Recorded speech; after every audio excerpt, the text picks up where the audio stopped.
Peyğəmbər sallallahu birinin evinə getmişdi, gördü ki, yumurta düşdü taxtın üstündən, sınmadı.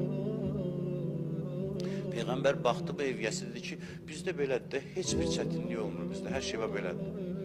Peyğəmbər durdu, dedi ki, bu evdə xeyir olmaz.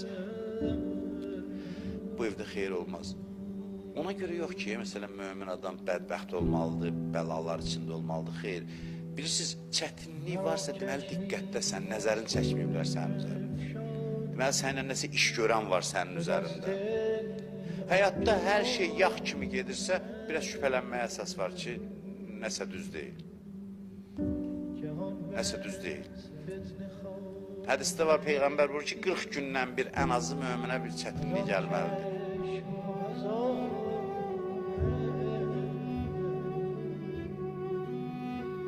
Cihan